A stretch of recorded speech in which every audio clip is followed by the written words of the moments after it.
Hey folks, Phil Gallagher of ThrabenU here for a Pauper video for I believe the first time on this channel. Lord Darkview wanted to see Boros Bully in action.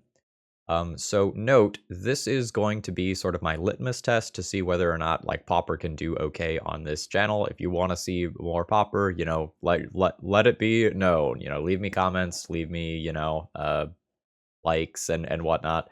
This will kind of be an indicator of whether or not I'm going to do this more in the future. Okay, so just at the surface level, in case you've never seen Pauper content before, Pauper content only uses commons. That's the restriction for it. And this deck list specifically looks to win via small creatures. We're going to have things like Squadron Hawks, and when you play one, you get to search for 3 more. And Battle Screech that makes bird tokens, and then you tap those bird tokens and one other thing to make some more bird tokens. We're going to make a lot of tokens, and then we're going to play something like Rally the Peasants, give them +2/+0, and then the next turn we can flash that back again. The idea is kind of play a somewhat controlling game for a little while, with removal spells like Journey to Nowhere and Lightning Bolt and Oblivion Ring, and then eventually close out mostly via tokens. We have a couple of annoying cards on different axes here. We have Seeker of the Way, which can give lifelink, and we don't have that many non-creature spells, but if you gain a Lightning Bolt worth of life back every turn, or maybe even every other turn, that's a lot in a format full of commons. We have Guardian of the Guild Pact, which has protection from monocolored, which means it's kind of like this format's true name Nemesis. And we also do have a card that allows us to become the Monarch, and drawing extra cards is real good. There are some odd lands that see a lot of play in this format. The bounce lands tend to see play because they allow you to kind of hit 2 land drops in a row at common, right? Like you play this one, it's going to produce 2 lands, and then the land that you bounce allows you to make that land drop the following turn. Pauper is looking for little ways to get edges. And so as far as card advantage goes, we have some clues, we have some cards that give us more cards, we have some cards that have flashback, and we have the ability to become the Monarch. As far as the sideboard goes, there's a lot of tools here for us to deal with artifacts. The Affinity deck is very powerful and very common. I don't know a ton about this format, but I'm looking forward to learning some things. I've played Pauper before, but it's been like 6 years since I took Pauper seriously at this point, so it's been a while. Anyway, if you're new here for Pauper content for the first time, consider subscribing or throwing me a like before we get started. Those are the easiest ways to support my content for free. And for those of you who actually know what you're doing in Pauper, please drop me information about stuff, because I'm kind of going in blind. Let's battle. Okay, we're like a 22 land deck, I think, but I think I'm still just going to go ahead and mulligan this one and kind of play it safe. This hand is fine. I don't have enough format experience to know like which one of these cards is most necessary or least necessary. I'm keeping this hand. Do I just throw back my slowest card? The Oblivion Ring is slightly more flexible than Journey to Nowhere. I'm gonna go ahead and get rid of the Journey to Nowhere. I'm gonna play this on turn 1 so that I can crack this clue on turn 2 if I have nothing else to do. This sequencing means I'm a little bit less likely to be able to like Lightning Bolt immediately if I need to Lightning Bolt something. I think that's okay. Oh, no upkeep stop? Let's reset that. I probably don't need it in this format. Okay, so we're going to be playing against some sort of burn deck. That's fine. We have the tiniest itty-bitty amount of life gain here. Alright, get a clue. Get some life, and crash in. I don't know to what extent my opponent's spells are all going directly at my dome versus, like, are they going to be creature-based as well? Alright, what can you do at 2 mana? Slash, is this just going to be a billion 1 mana burn spells? Okay, it is Searing Blaze, sure. Okay, another Lightning Bolt. I guess I'll hold one of those up. I'm essentially going to be looking for a threat here. Oh, I guess a bounce land would let me recycle these, so that would be cool. I'll take my 1 point of damage. I have 6 more points of damage in hand. I don't know how quickly I am just supposed to fire off these lightning bolts. Again, I don't know how many of these spells are just going directly at my face versus how much of their damage actually comes from creatures as well. Okay, that's a suspended Rift Bolt, sure. That's a Chain Lightning at me. I do not have red currently to send it back. I don't know if I'm going to close this game out fast enough. All right, so it seems like all these spells are just going at my face. We can trade some lightning bolts here. What do my threats look like? So I could find a Seeker of the Way. That's something I would very much like to do. I'm going to cast the Faithless Looting here. I believe this Oblivion Ring is probably not doing me much good. I'm just going to try to find Seeker of the Way. That is not Seeker of the Way. Battle Screech is okay. So I get to discard this Rally the Peasants for value. Discard the O-Ring. I'll crack my Clue. Gain another life here. Now next turn, I can Battle Screech, flashback Battle Screech. And then I can hopefully bring something together with Rally the Peasants, where I kind of try to get over the finish line. Yeah, that should do it. All right, how bad is it? What was that? Reckless Impulse. Exile the top 2 cards of your library until the end of your next turn. You can play them. Okay, so I'm gonna get Lava Spiked here. This is gonna absolutely come down to the wire. Like, I'm at 1. My opponent needs to have 2 blanks, or I am dead. So let's just do some quick math here. If this gives me 4 creatures, I'll have 5 creatures. They're all 3s. Okay, so one of us is dead in the next turn cycle. Either I play Rally the Peasants and my opponent dies, or they're dead. All right. So I'll play a Thraben Inspector. I'll play my Battle Screech. Now I get to flash back this Battle Screech, tapping the 2 birds and my Summoning Sick 1 here. Attack for 1, and I need my opponent to whiff here. I think that's pretty unlikely. I don't know what their land count is, but I assume it's low-ish. Let's see if I'm dead. Feels like I'm dead. My opponent's casting... Oh, not dead. So I don't think they can cycle this from exile. Yeah, it's not in their hand, so they can't cycle that. I just luck out. Is that last card in hand a land? Okay, they played the land tapped. Seems good for me. Is this an instant? It is an instant. Let's play it now, though. So let's do this thing. And this should be plenty of damage to close out the game. Unless my opponent is doing just like the rudest slow roll of all time. But I don't think you let me untap if you can. Holy moly, I'm very surprised we won that one. Okay. I don't know that I have any cards in my sideboard that I want to bring in. Like, I'll probably just play this because it is something with power and toughness. Like, I don't know that my Journey to Nowheres and my Oblivion Rings currently have any text. Like, these sorts of things would be better. So, Thermo Alchemist is a common. So that could be in these decks.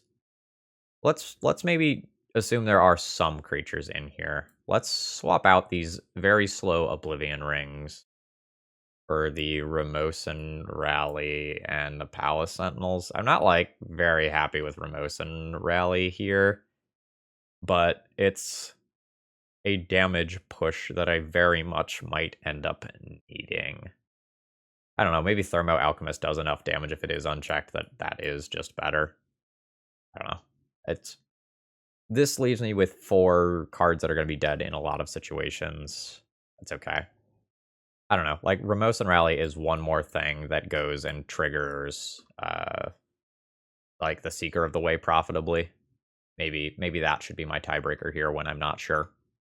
Oh, so I just thought this was a fog, but it's a little different, right? Prevent all damage that sources of the color of your choice would deal this turn. So I could just, like, name red and stop. Like this could be a 3-mana counterspell for a red burn spell. Yeah, I'll keep this hand. I'm going to have to decide on what turn I play Wind Scarred Crag. I think it's going to be turn 2. Like, I'm going to just play the Thraben Inspector on turn 1 and start getting my chip damage in with it. And then, like, do this tapped on turn 2. Means I can't crack my clue immediately, but that's probably fine. Ooh, I can also later then bounce this land. Am I still liking Inspector on 1? I think I still like Inspector on 1. Alright, let's grab that clue. And watch my Inspector die to a Searing Blaze. Oh! Passing Flame Breather. You cast a non-creature spell. It deals 1 damage to each opponent. That's pretty good. Alright, so this is the Monarch 1. So next turn, I can Prismatic Strands. Not going to get a lot out of this turn. I'll just play this, and I'll land cycle Ash Barrens into another land. If my opponent would use a spell on the Inspector. I don't think so. I think they just kind of accept that happens. So their burn spells are empowered, so to speak. This stings. I'm a wee bit spooked. Yeah. Oh gosh, this is so much damage. Alright. So end of turn, I'll do my basic land cycling. Grab a plains out of the deck. Okay. Do I just Lightning Bolt that and draw a card? If I just Lightning Bolt that, this could be a Boros Garrison turn, and I bounce that land, and I still have Prismatic Strands for a future turn. Yeah, let's maybe not mess around with leaving this in play, because my opponent can just still get value out of it. Then I'll have Prismatic Strands next turn anyway. Alright, so Garrison, and bounce the Crag. I've played my land. Attacking for my 1 point of damage. I guess there's theoretically some haste creatures that I might have to be concerned with, but I don't know what to play around currently, so I'm not going to play around it. Prismatic Strands is going to be sick value, assuming I'm not just, like, straight up dead right now. Which could happen. Yeah. Well, actually, there's probably not a 4 damage common burn spell. Prove me wrong. Okay. That was brutal. Maybe I should have left the Prismatic Strands up and just let the creature ping me for like 2. Just ow. I mean, that was probably the turn where I stabilize. All right, so now I know about another creature that I have to worry about. I'll bring 1 Oblivion Ring back in.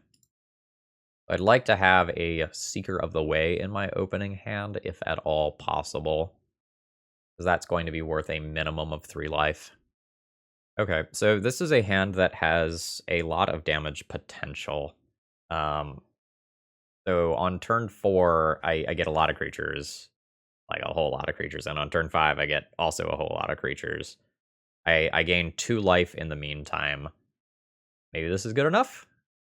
Just sequencing is a little awkward here again, because like of these life gain lands.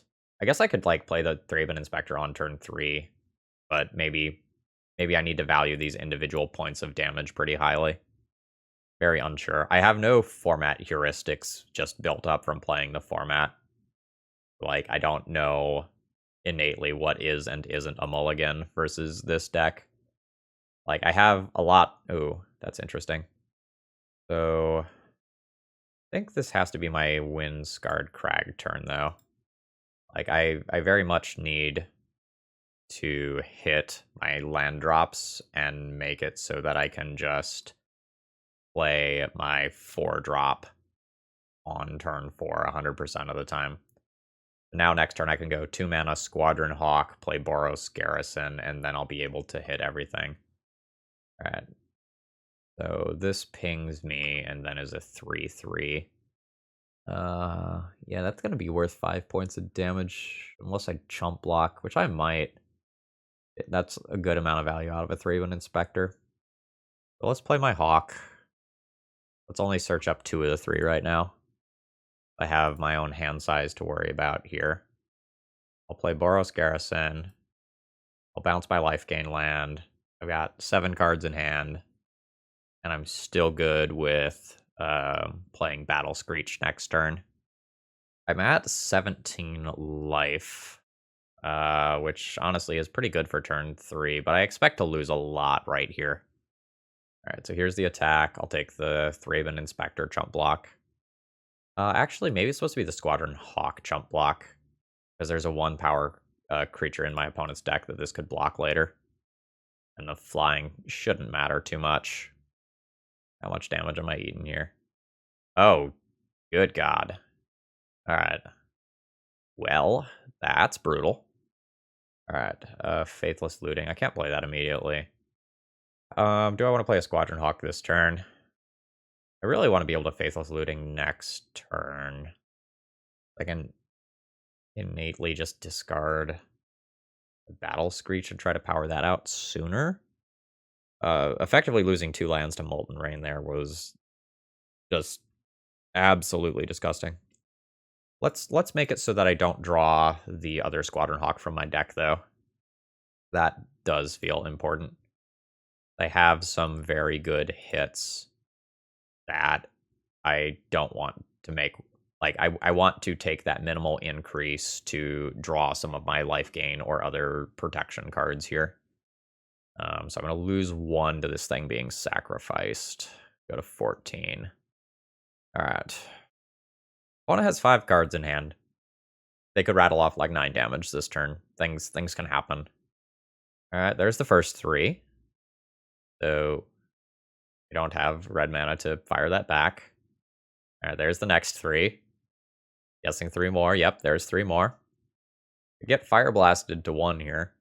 Did not get Fire Blasted to 1. Although I did find a way to recycle my life gain land again. Let's play this. Puts me to 6 life. Not a super relevant number because 2 spells is still going to kill me. I'll put this in. At this point, I have all of them. I'll crash in for 2.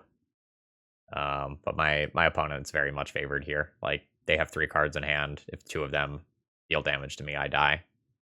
Stop it! I just would like to play my spells.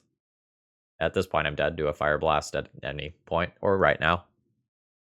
Okay, this is a really awkward opening hand, because I have 2 lands, and this has land cycling, but this would be really slow, right? So, like, I'd play Ash Barrens, I'd have no turn 2 play, I'd play this, on turn 3 I can cycle this and have 2 mana. I feel like I should just mulligan and keep something that, like, is a little faster. Alright, apparently some of my hands are just going to look like this. So this can be Drag turn 1, Barons turn 2 with Seeker of the Way. Sure, I'll keep this. Let's throw back the looting. Probably just throw back the looting here and call that fine. One has mulligan to 5, so they're looking for something. Alright, let's take my life gain and just call it a turn here. And then I'll actually see, like, to what degree of impact a Seeker of the Way actually has on a game. Okay, what is this? That was very fast. So this is an artifact land, so we're probably playing against Affinity. Am I going to want to cycle this Seeker of the Way, or not the Seeker of the Way, this Ash Barrens? Probably not.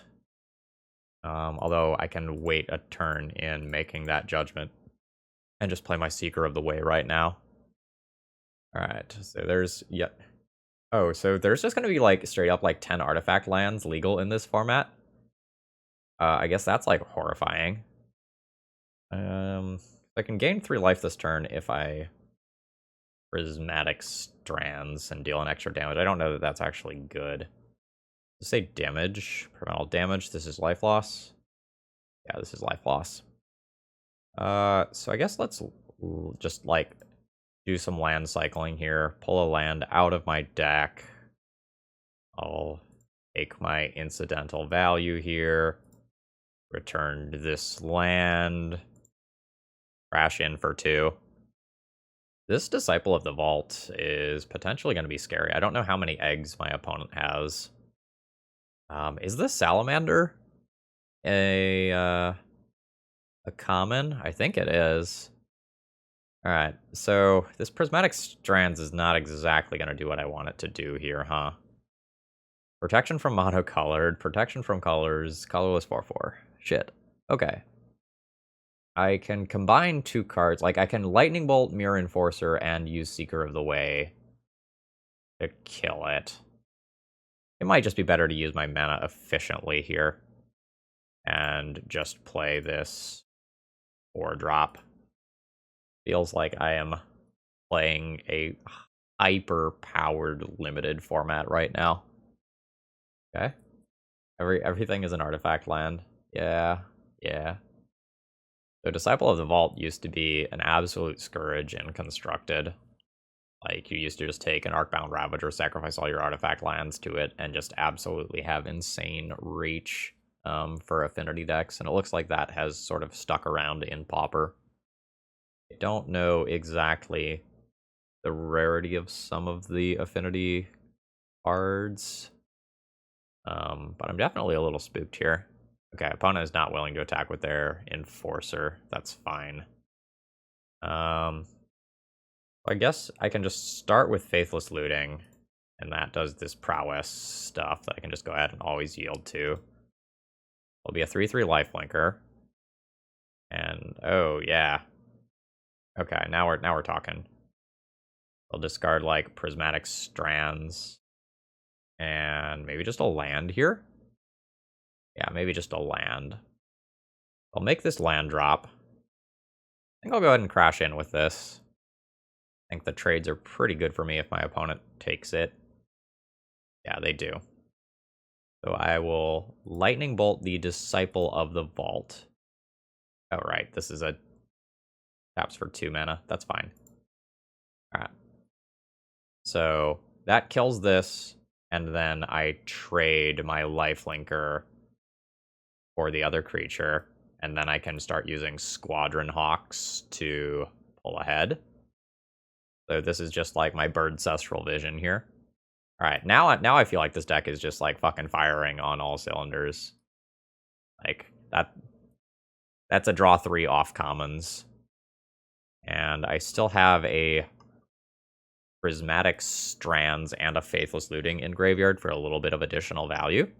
I also have like the Monarch coming. Yeah, okay. This is the sort of thing that I was wondering about. I thought it was a common, but I wasn't 100% sure. And what is the follow-up here? Okay, yeah, that's fine. Opponents' affinity cards are basically always going to be free from here on out, right? Like 1, 2, 3, 4, 5, 6. Okay. Yeah. So if it can be free, it now is free. Blood Fountain. Create a blood token.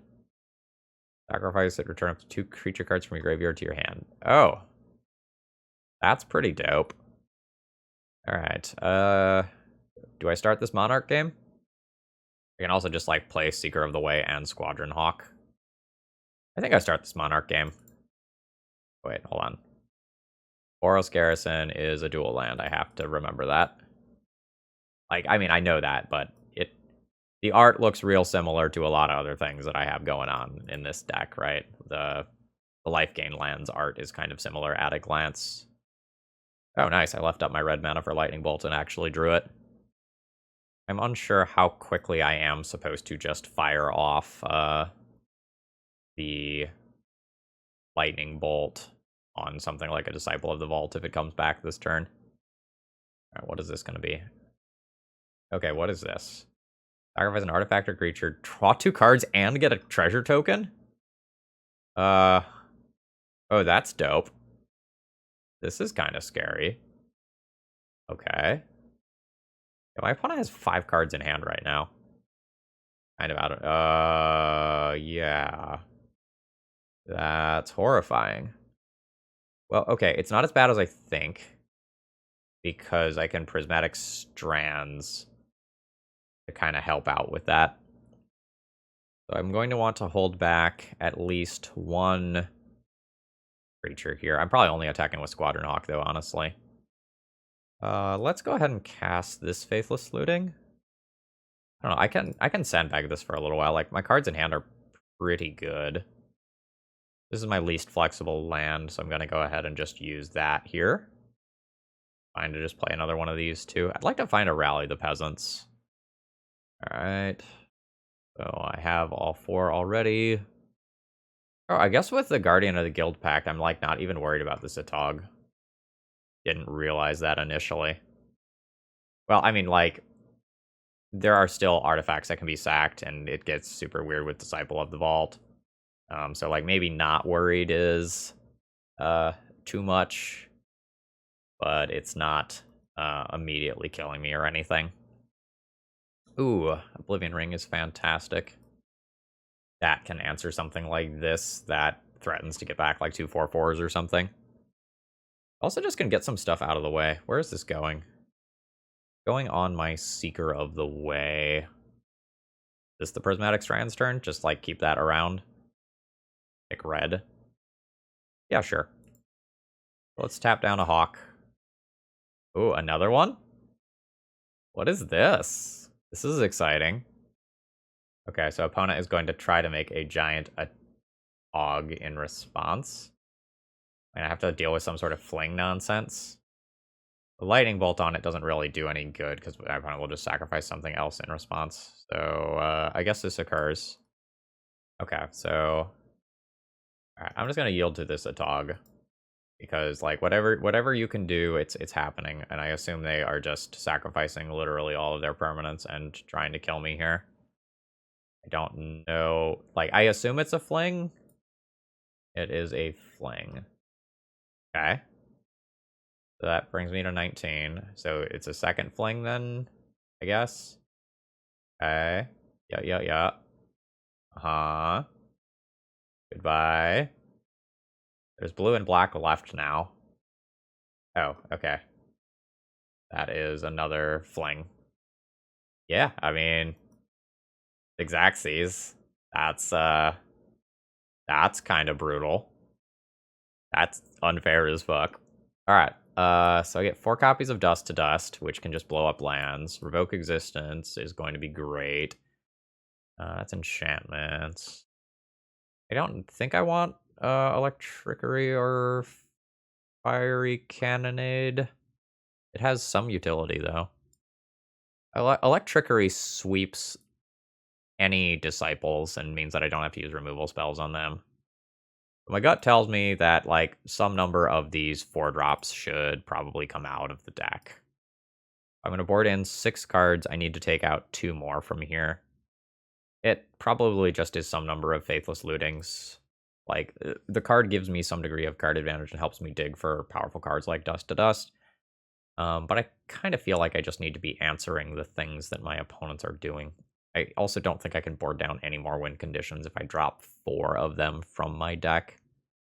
This feels acceptable to me. I think I probably need a hand with some amount of removal here. I'm gonna mulligan this one. Alright, so the good news is I have a Revoke Existence, which I can play on turn 3.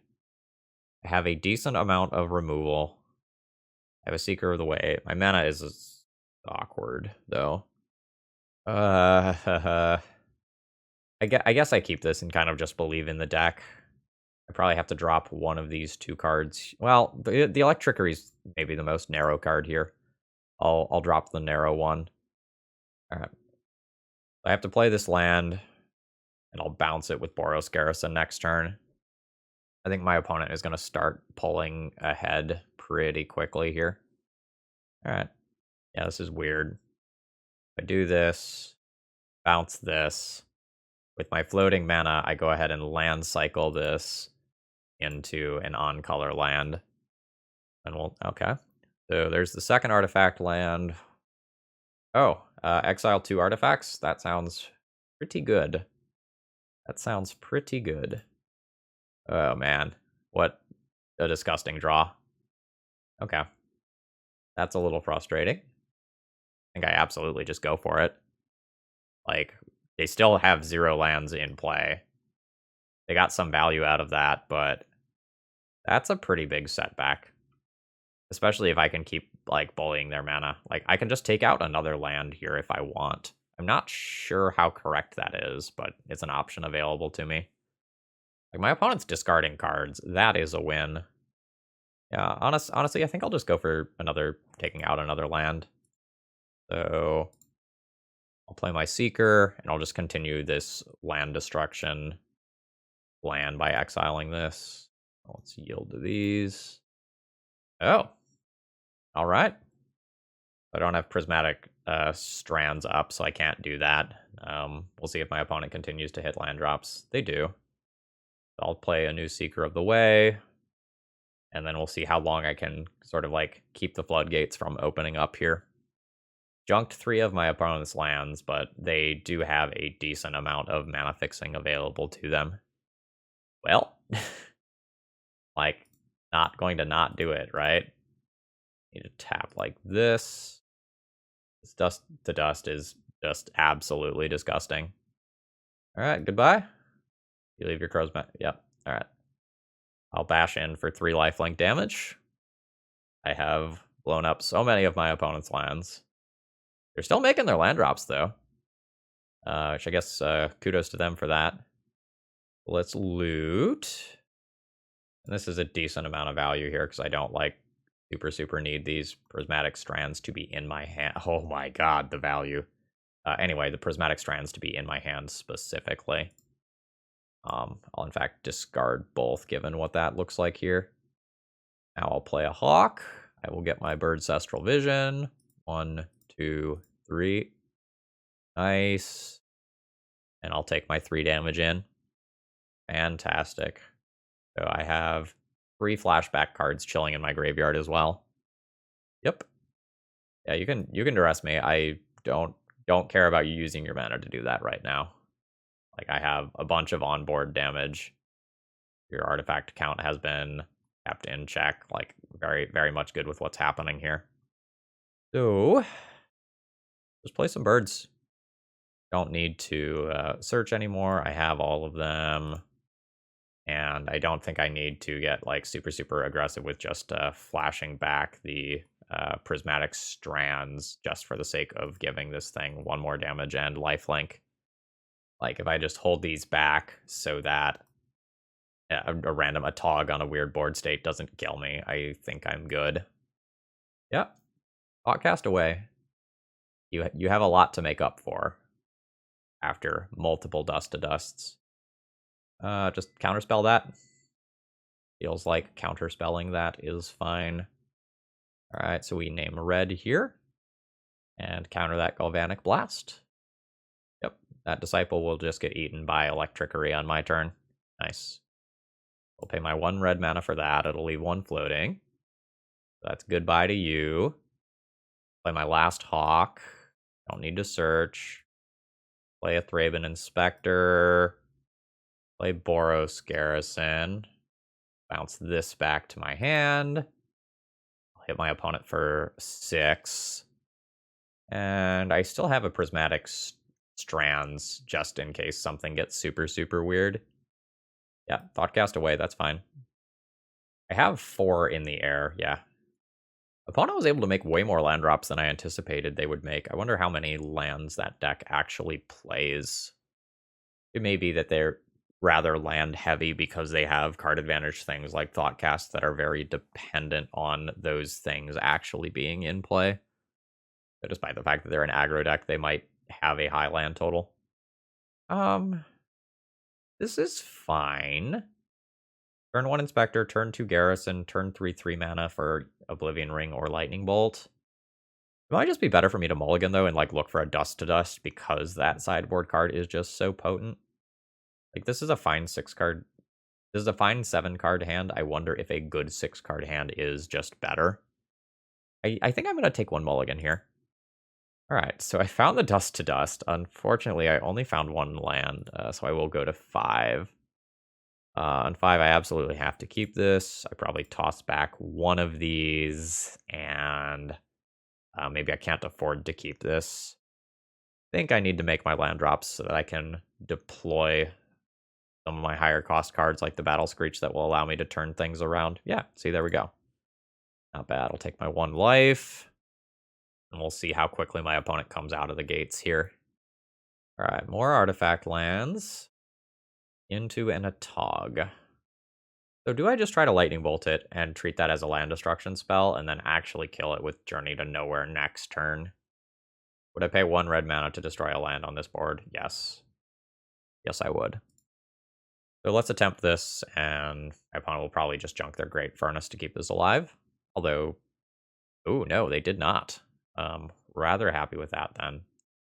Do I want to play my bounce land here? Yes, that seems fine. Bounce this one. And thus far, I have not bounced my own Boros Garrison back to my hand. So, got that going for me. All right, another land. Okay, Thought Cast away. This is great. So I always do this. Yield to that. I always do this. I think I can go ahead and just grab all 3 from the deck. That brings me to 7 in hand. All right, good stuff. Now, opponent's board can get scary quickly, like, depending on how many, like, 4/4s they have in their hand.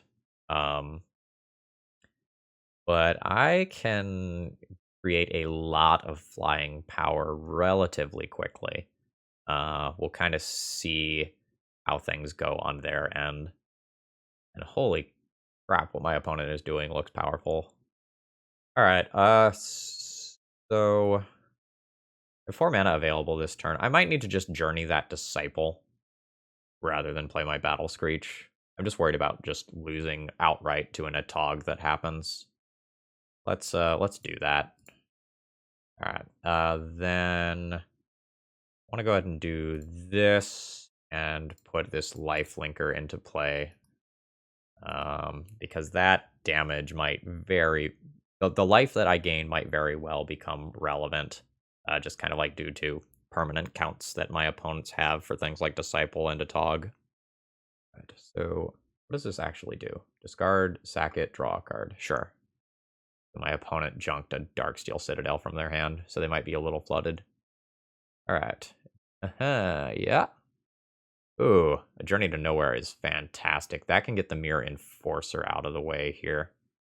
Allow me to just keep attacking with Seeker of the Way.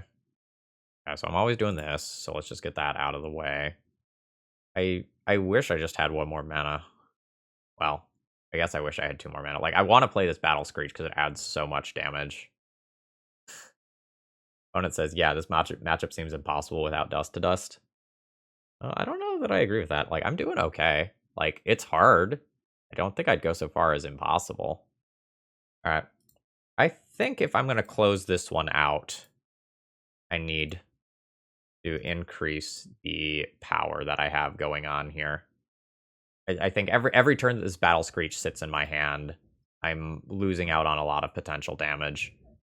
I'm at 23 life, and I'm about to make it more than that. So let's flash this back. I'll tap 1 bird, 2 bird, 3 birds. This turns us into a 4/4. All right. So now I would be happy enough trading with a Mirror Enforcer here, like gaining the 4 life and potentially getting out of range of just getting absolutely domed by something like an Atog. Okay, we're going to trade.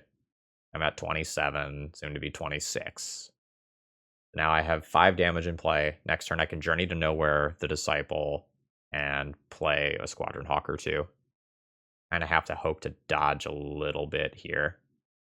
All right, what is this? Okay, so that's activating the Blood Fountain. So I get drained for a little bit here from the Disciple of the Vault. This returns the Enforcer. My damage is in the air.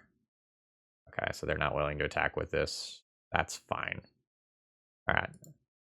So land, Journey, Junk the Disciple.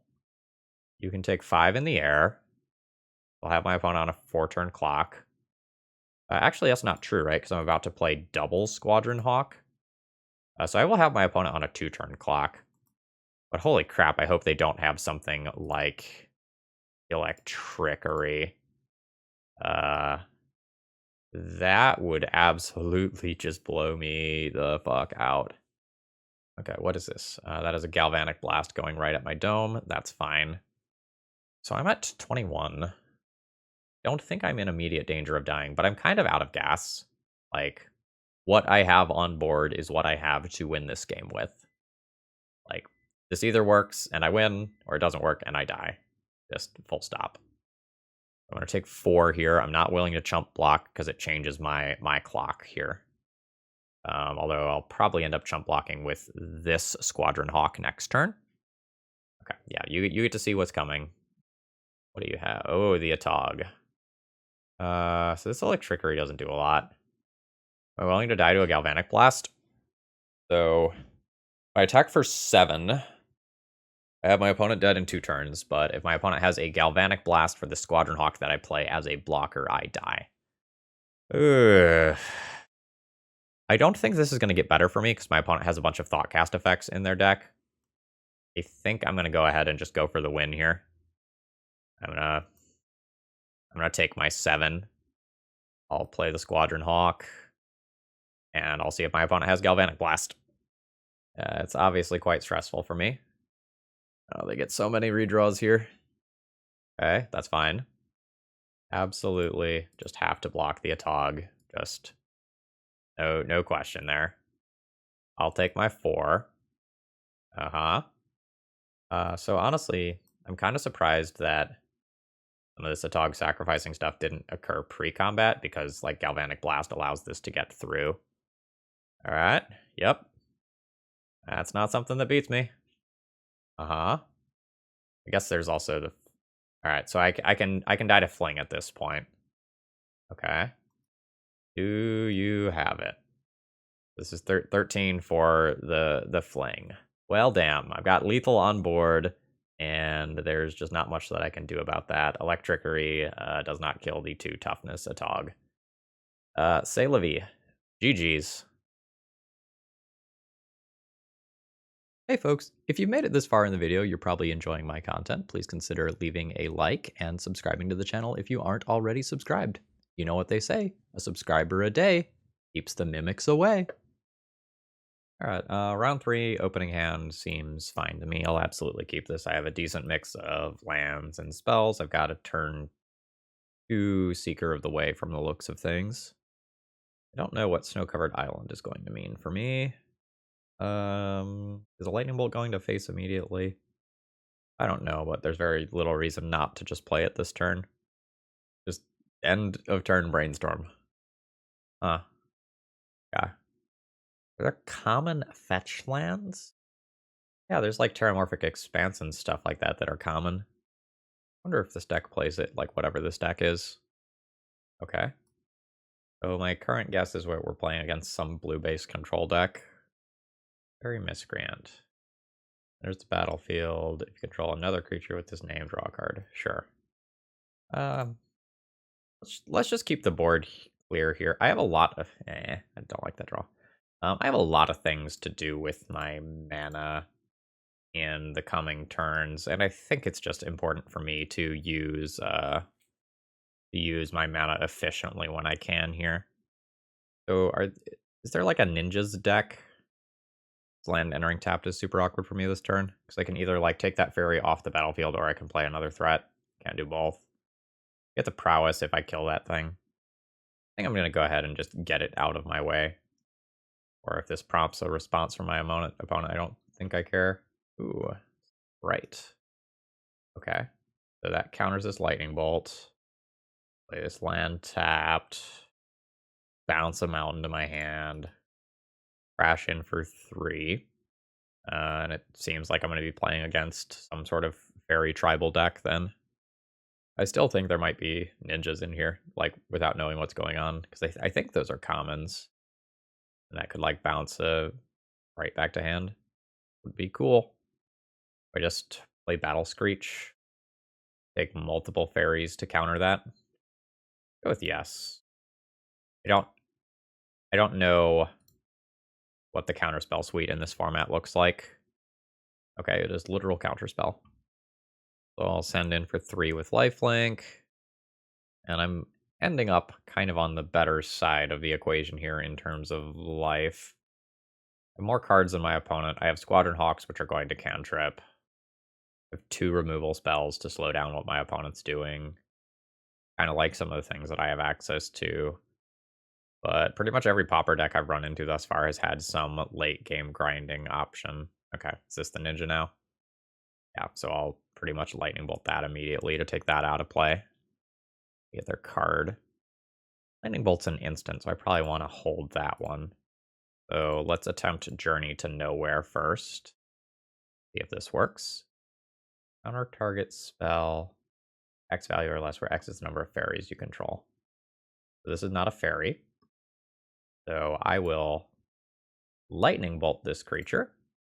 And then that kills this, which makes that trigger not do anything, allowing me to take out this creature.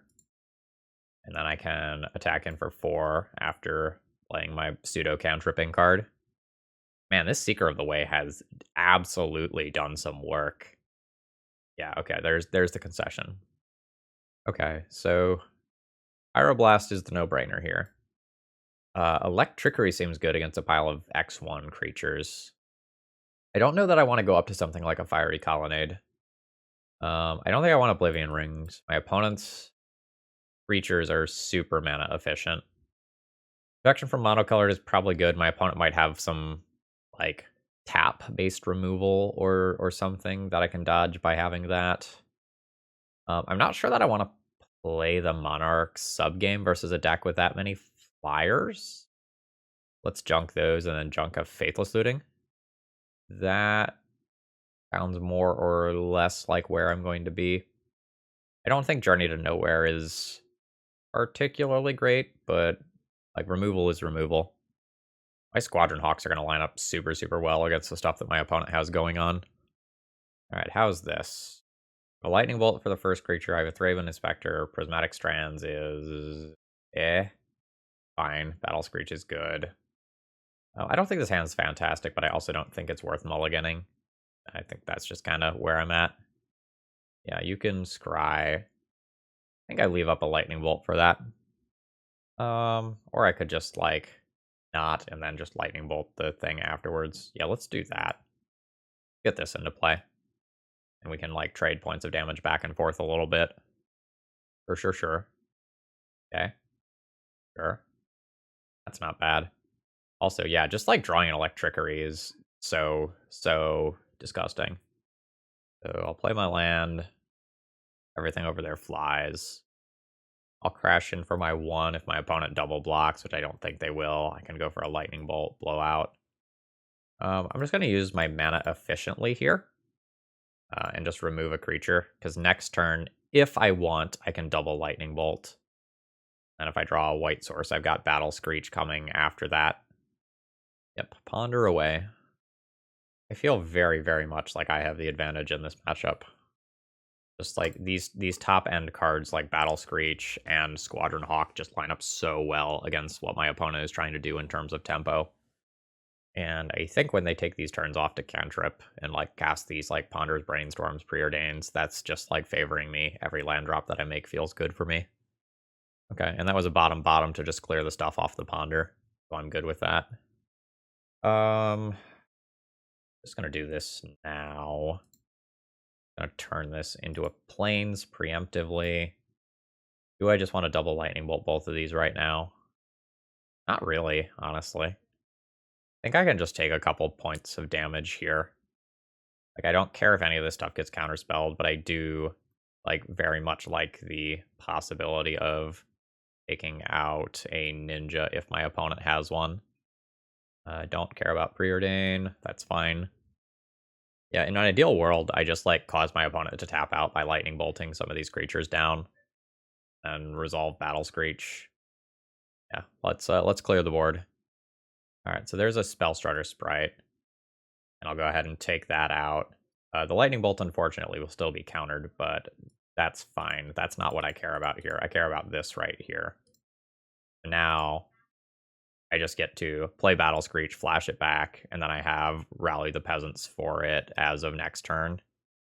That's just absolutely disgusting. Affinity for Islands, huh? Neat. An X4. That's colorless. That's a little annoying. Ooh, Delvers are in there. I think I'm going to go ahead and crack this clue immediately. Pyroblast. Okay. Not like super what I'm looking for. I think I'll just junk the Delver immediately. I was really hoping to find like another Journey to Nowhere to take out this Spire Golem to make my attacks better again. What is this? Oh, that's pretty good.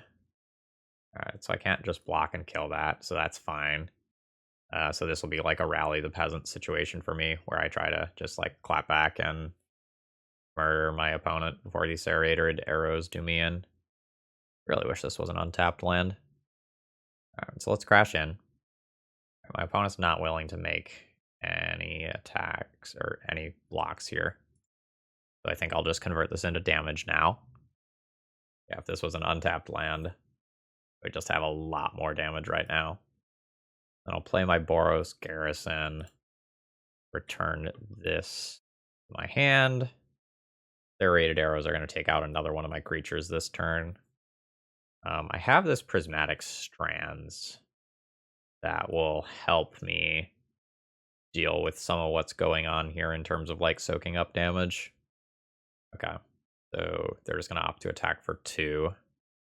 That's fine. Oh, wow, that's such a good draw. All right, so let's play this. I think I want to do this one first as my bait spell. Let's cast this. My opponent has to have something. Counterspell is fine.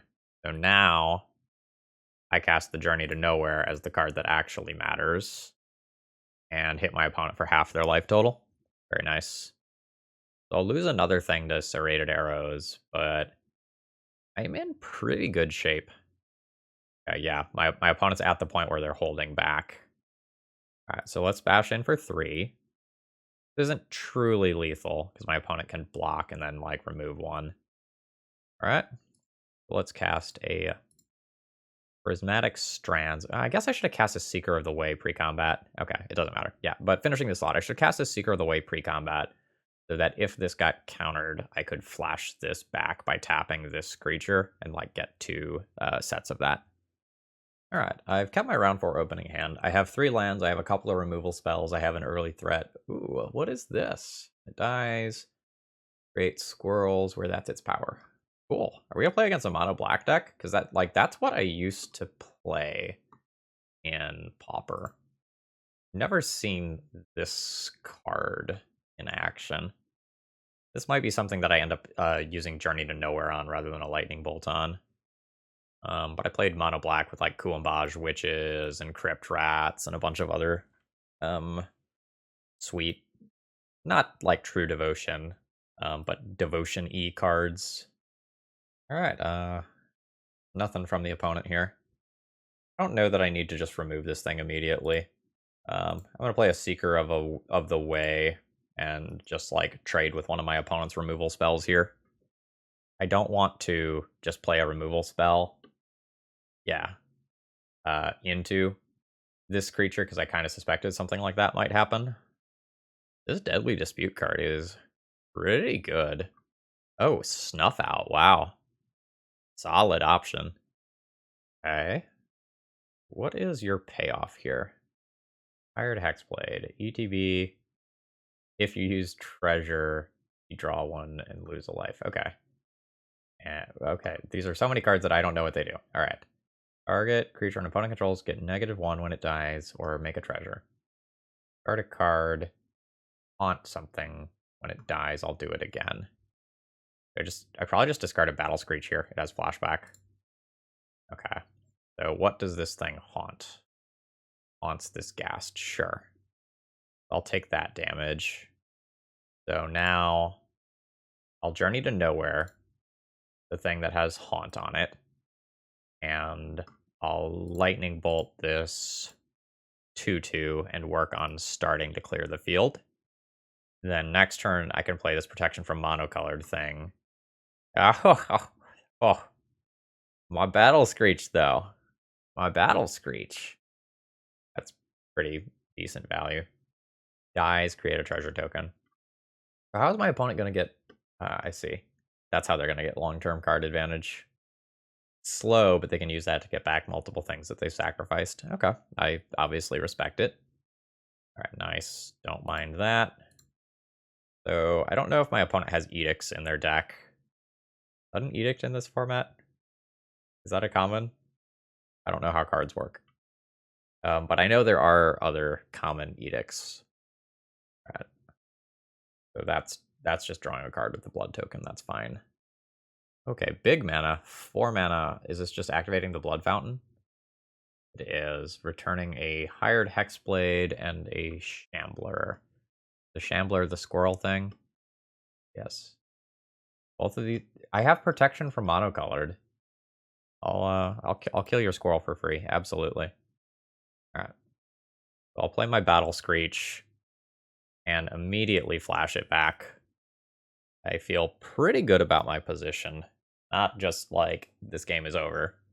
Like my opponent has more cards in hand than I do, but I have a lot of evasive power, and a little bit of life gain in the tank as well. Like it's situational life gain. It doesn't just work, but like I can either attack for 4 in the air while also having a shield, or I can attack for 6 unblockable damage and have my opponent on a 3-turn clock. Okay, fine with that. Am I holding back this creature? Probably not. Like, I can theoretically kill my opponent next turn. This puts them to 9. And I'll play a Seeker of the Way. I do hope Crypt Rats isn't a thing, though. Okay, what's that? Cast down. Destroy target non-legendary creature. Sure. That is a hell of a removal spell in this format. I don't know how many common legendary creatures there are, but I imagine very few. Bone Splitter. Oh, I see. So you equip the Bone Splitter so you can make more squirrels with it after sacrificing it. Oh, that's pretty dope. Well, I'll eat 5 damage here. That's okay. And 2, 3, 4, 5, 6, 7. So I'm going to be on a 2-turn clock, basically no matter what. So I think I attack for 4, bringing my opponent to 5, and then kill the following turn while leaving this back. Yeah, my clock doesn't change if I leave back this creature. That puts my opponent to 5. We'll thin the deck marginally here. Cycle this, grab a new land, play it. If opponent has another one of these cast downs, they can use it to kill this Guardian.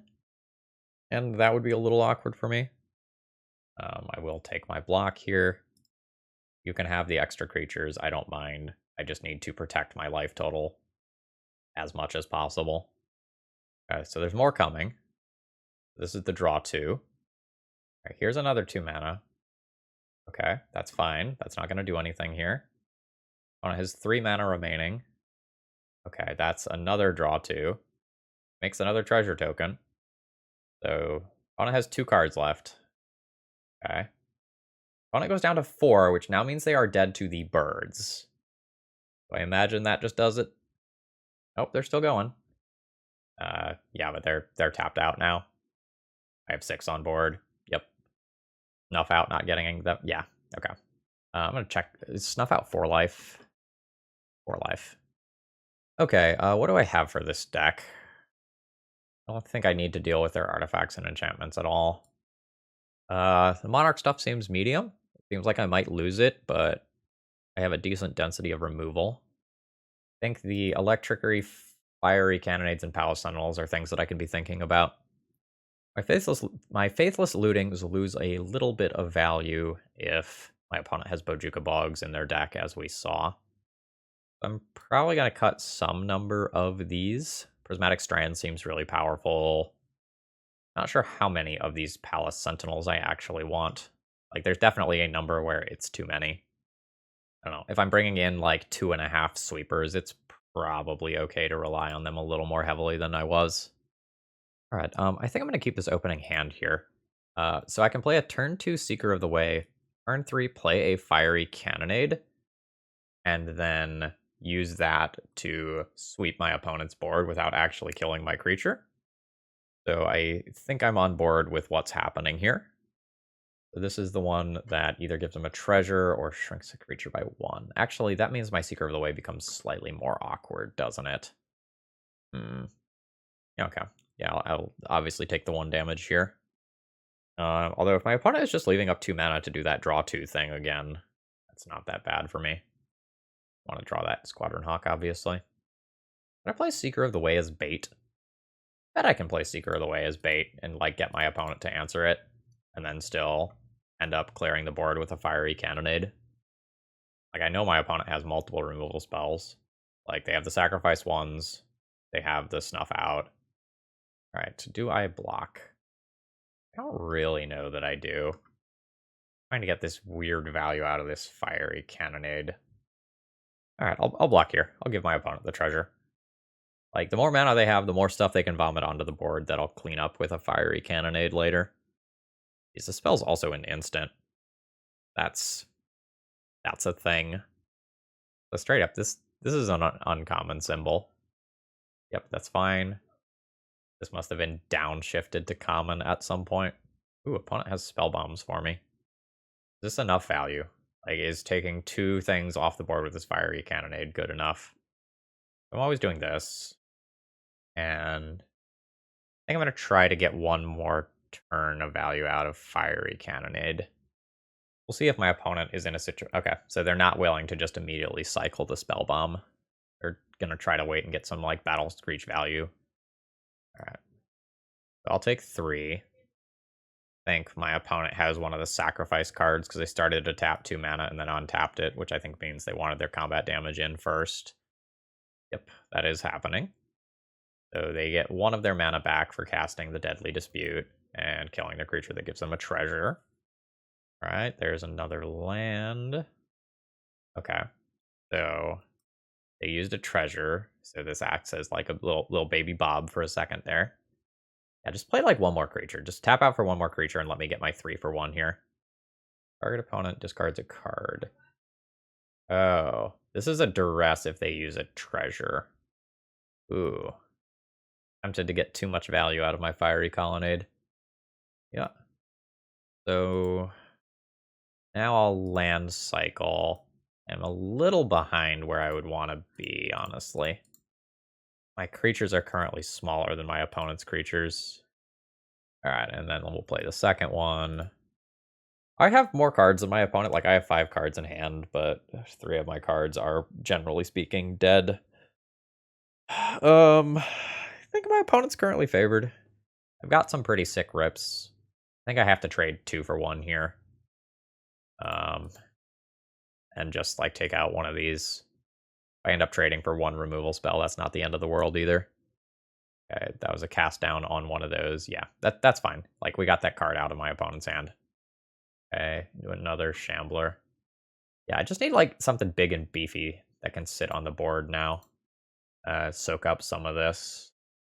Raven Inspector does a little bit of that. And I think it's better to just draw a card here.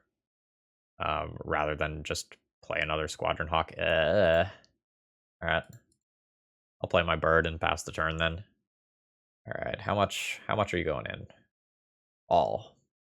Nope, they're not attacking with those. Do I try the double block again? Just walks into a removal spell. I'm pretty far behind. I think I'm willing to walk into a removal spell here accordingly. Okay. Yep, so I've made my 1 for 1 trade. Hey. I'll play my Hawk. No. I'll play my Battle Screech. And my opponent is not going to get a window here where they get to exile this via a spell bomb before I can actually cast it. And just like that, all of a sudden, I have more power in play than my opponent.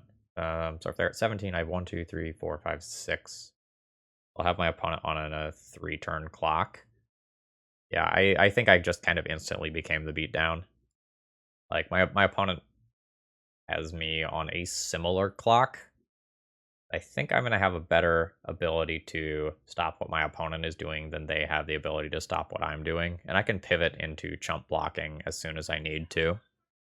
I don't mind my graveyard going missing here. That's of minimal value. Like, I also just sideboarded out a little bit of my graveyard-based stuff anyway. Yep, that's fine. This is the -1. Yeah. I'll take all 4 here from this. This is fine. Brings me to 8. This is tense. Okay, nice. Oh, this can make me discard a land? Oh, no. Okay, so they did not use treasure. So, oh, that's super interesting. Absolutely disgusting. So I'll play my Battle Screech. We'll flash back my Battle Screech. I'll crash in for 5, putting my opponent to 12. Alright, so a Rally the Peasants next turn will be lethal. That would be cool. Otherwise, I have 4, 8, 9, 10 damage. This might be about the time that I consider, like, doing, like, a chump on a hired Hexblade just to, like, keep my life total just, like, this much higher. Okay, yeah, everyone's coming in. I have 10 damage on my turn. I think I'm going to go ahead and just soak up a couple of points of life with one of these. So this will put me to 5. What is this? Till end of turn, target creature gets +2/+0 gains. Okay, so they did that on random one of these. All right, so that's neat. That means that they have more creatures for next turn. All right, so I do one of these. I'm at 4. My opponent has 4, 5, 6, 7, 8 incoming damage. Split across a lot of bodies. In a way that's not great for me. Can't really put my opponent in a situation where I can just kill them next turn and I stay alive. Like, I can attack for 6, block 2, take lethal damage. So if I want to clear the board and set us back to equal terms, require 1, 2, 3, 4, 5, 6, 7, 8 creatures. Is everyone? And then my opponent would end up with a 1/1, 2 1/1s. Not great for me. I think I'm going to go ahead and hold back here. I think we're in a situation where the first person to draw a big bomb is going to win this game. That does not count as a big bomb. It's a relevant card. All right. I'm absolutely going to block these tokens. Do I just need to trade with everything here? I might just need to trade with everything. Clear the board. Hope to draw a removal spell for this. Well, hope to draw something. This trades off for all my opponent's stuff. Leaves my opponent with lethal power. All right. So they'll get a treasure and 2 1/1s. Nice. So I can't flash this back immediately. I require 1 more white creature, which I'm relatively unlikely to get immediately. Ugh. With the margins being this tight, this doesn't feel good for me. So that's almost good. That's something I would have liked to have drawn earlier, though. I will fog a single point of damage here because I think it does matter. I'll fog the damage from the black source. Go to 2. Okay, nice. I'll Oblivion Ring this. I'll need a white creature. If I get a white creature, I have a turn of fog in addition to everything else that I have here. But I'm going to 1. My next draw has to be live. Ow. That is not a live draw. I can bounce this land, but I need 1 more turn in order to get it back into play. So I am dead here. GG's. Alright, don't think I'm going to change anything about my sideboarding. I like boarding out the Faithless Lootings here. Okay, I can play an Ash Barrens on 1, cycle it into a white source so I can play Squadron Hawk on 2. Play this land on turn 3. Yeah, this is probably fine. I have a bit of exile-based removal. Play, and just so I can F6, I'm just gonna do this now. Don't judge me too harshly. I'm guessing it's a swamp. It's a swamp. And this is the squirrel one, sure. Do I want to play Squadron Hawk immediately? My hand's kind of full. Yeah, I don't think I'm in any real rush to start deploying threats. Like, if I can play the Squadron Hawk on turn 4 or turn 3, discard 2 cards, sure. That'll be this one, and I guess the Guardian. The Guardian's really good, though. Am I willing to potentially miss a land drop? I think the Guardian is good enough that I'm potentially willing to miss a land drop to keep it. Ooh. Like, I'm about to pull 3 extra cards out of my deck. I have pretty good chances of drawing a land here? I don't know exactly, but like it's going to be ballpark 50% to draw a land. I think this is fine. We're working with. Okay, this is the if it dies, get a treasure token one. Sure. My Rally the Peasants. I mean, this is the land drop. This is the land drop that I'm getting. Okay, so let's see. I'll return this. Next turn, I will have 4 mana for either Sentinels or Guardian or double Hawk, so I can go ahead and return this land. Just keep grinding my value out of it. That's fine. Do love these birds, though. And I'll bash for 1. I feel incredibly far ahead right now. Like, things can change very quickly. But, like, not counting the Rally the Peasants that I have in the graveyard as a card, I have quite a bit of value. Yeah, I'm just gonna take this hit. I'm good with what's going on here. Yep, that's fine. What's the second play? Okay, it is a Deadly Dispute. That's fine. So now this can turn on some of the things that require treasure tokens when cast. I'm still in pretty good shape if I get hit with a discard spell, though. Yeah, like, you can knock out my Rally the Peasants. I'm good with that. Goodbye. And a Prismatic Shards for added value. Nice. Alright, do I play the Protection from Monocolored one first, or the Monarch one first? I think I play the Monarch one first. I think I just play that one, and then don't attack. Just start accruing my cards and just win the long game via attrition. Like, I'm very happy to just, like, block and trade bodies here. Yep, that's fine. That's a 4-1. You don't trample. I'll just block you with a 1-1 rather than this. I'm good with that. Okay, that's a cast down. Sure. Yeah. Yep, go away, cast down. Thank you. So, yeah. This is all fine with me. So, let's do that. I will now play this absolute beast of a card. Yeah, and I think I just passed the turn holding up Lightning Bolt here. I don't need to put myself in a situation where I potentially, like, lose the monarchy and lose the game. That just seems absolutely unnecessary right now. Okay, that's the other draw too. Yeah, sure. Yeah, that means I have no way of taking back the monarchy this turn. Delicious. Okay. Yeah, like, you can junk one of my cards here. I don't mind. Hand's pretty redundant. Like, I have 3 creatures, 2 spells, 2 different things. Yeah. Am not surprised that opponent conceded from that spot. And we're up to 2-2 in this league. Okay, I've kept my opening hand for the final round here. I can't play the Thraben Inspector on turn 1, but I have a pretty good mix of lands and spells here. So I think I'm just going to go ahead and play my Crag and pass the turn. And then kind of based on what my opponent does, my opponent mulligan, by the way, based on what my opponent does, I can decide whether or not I want to, like, land cycle and play Thraben Inspector on 2, or just play out the Seeker of the Way. Ooh, I don't know what forest means. Oh. Oh, I don't like that. I absolutely do not like that. I'm just going to assume that I'm going to be out of range of blocking this thing as of next turn.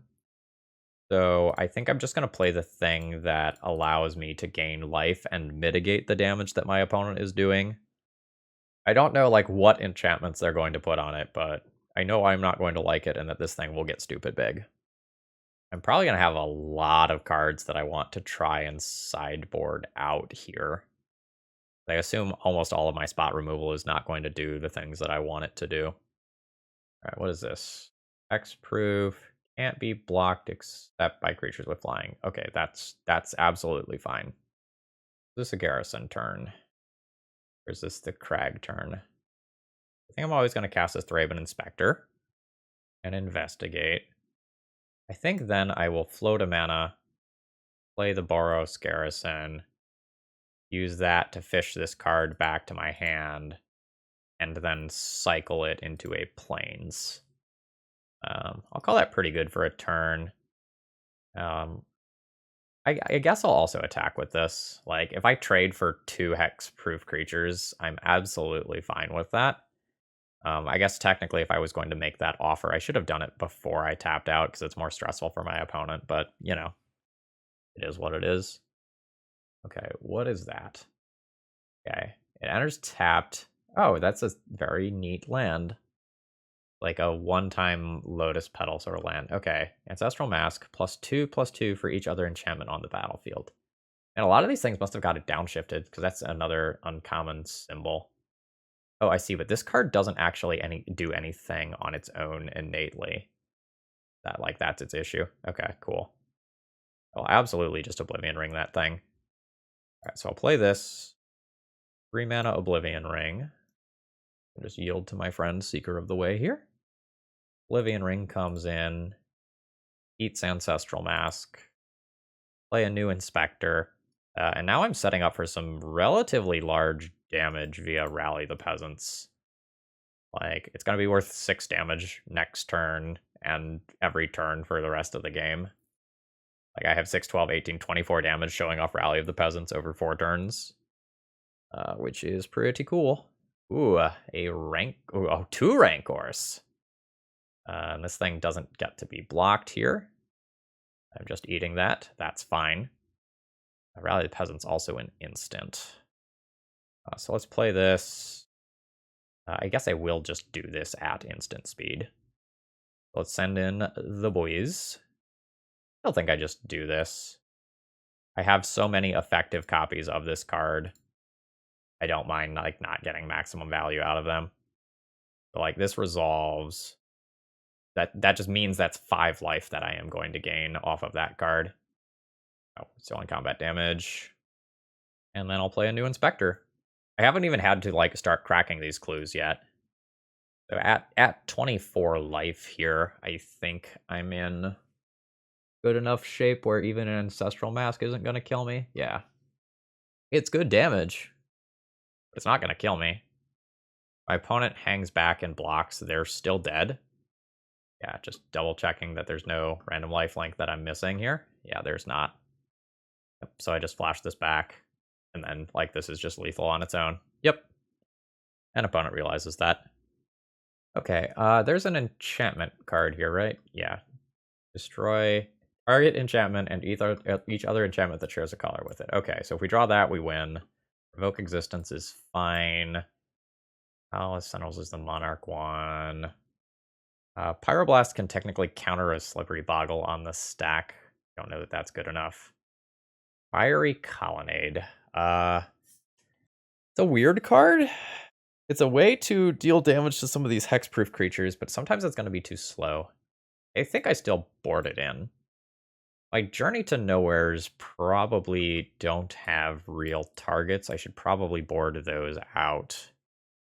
And then I maybe board down either 1 Faithless Looting or like 1 Palace Sentinels. Or down 1 Palace Sentinels. My opponent's going to have some unblockable stuff that's going to be hard to deal with. My mana doesn't quite work here. I'm going to mulligan this one. Oh, double Boros Garrison, huh? I don't know that this hand wins. I'm going to go to 5. I don't super love this hand, but at this point, I'm probably stuck keeping. I am going to straight up just keep my lands here and hope that I draw some action. Like, I have a bunch of powerful late game cards if I can get to the point that I can cast them. Let's see if I can make that happen. My opponent. Ooh, this card's real good here. Alright, land go. Also, I thought my opponent was going to be a mono green deck, but they picked white for Utopia Sprawl, so they've got something else. Okay, there's an Abundant Growth. Oh, does my opponent have something like is Aspect of Hydra a common? That's ooh. Ooh. I don't like that. That means that this is out of the range of the Fiery Colonnade. Yeah. Alright. So I'll bounce my mountain. And I kind of just expect to be dead here.